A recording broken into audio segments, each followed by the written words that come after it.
आज की वीडियो में हम डिस्कस करेंगे बीपीएस या बेसिक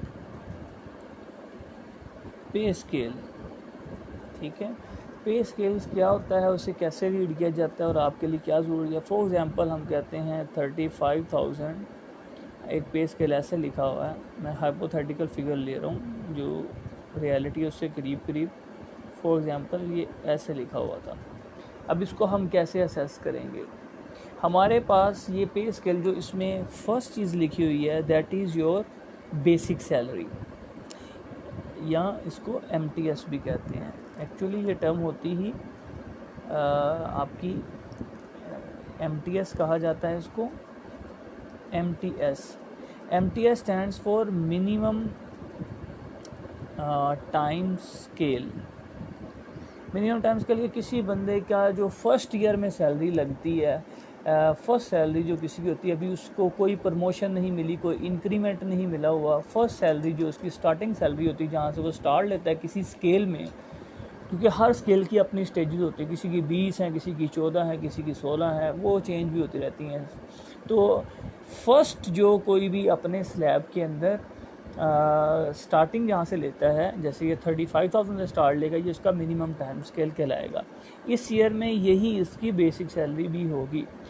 और आगे लिखा हुआ है 5,000। ये जो 5,000 है ये आपका इंक्रीमेंट को शो करता है, इंक्रीमेंट, एनुअल इंक्रीमेंट। ठीक है, ये एनुअल इंक्रीमेंट को शो करेगा। हर साल 5,000 रुपया उसका बढ़ता जाएगा, दिसंबर में ये बढ़ता है। तो फॉर एग्जांपल फर्स्ट ईयर के एंड पे उसकी सैलरी 35,000 जमा 5,000 40,000 हो जाएगी। अगले साल में अब उसकी बेसिक सैलरी कितनी हो जाएगी, 40,000, 40,000।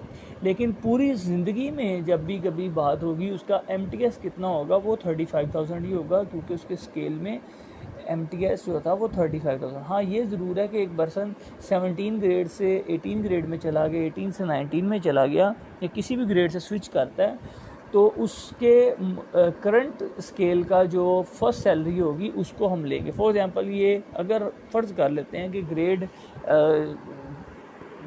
16 या 17 की अगर ये सैलरी है, तो इसमें हम क्या कहेंगे कि 35,000 अगर वो 17 से जब 18 में जाता है, तो उस टाइम पे फ़र्ज़ करें कि अगर ग्रेड 18 का जो स्केल है वो इस तरह से लिखा हुआ है, फ़र्ज़ कर लेते हैं कि वो ऐसे लिखा हुआ है,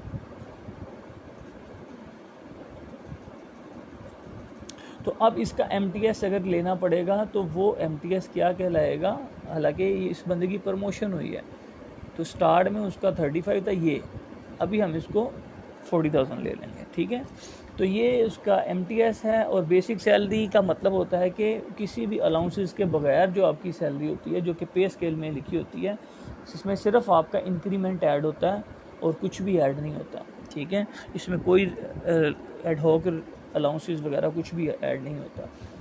सो आई थिंक आप लोगों को और ये 35,000 is your minimum time scale. 5,000 annually increase होता जाएगा अनटिल ये 70,000 तक पहुंच जाएगा।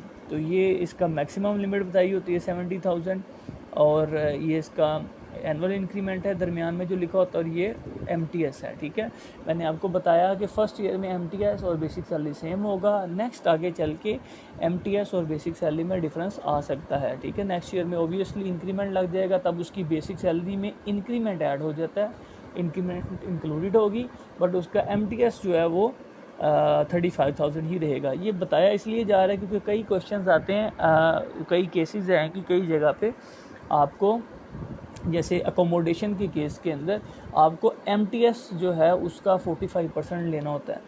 अगर एमटीएस अवेलेबल ना हो देन फिर हम बेसिक सैलरी यूज़ कर लेते हैं क्वेश्चन में, बट फर्स्ट प्रायोरिटी के तौर पे एमटीएस से रूल लिखा जाता है। कहीं पे बेसिक यूज़ करना है, कहीं पे एमटीएस, तो आपको दोनों का डिफरेंस पता होना चाहिए। होप आपको अंडरस्टैंड हो गया।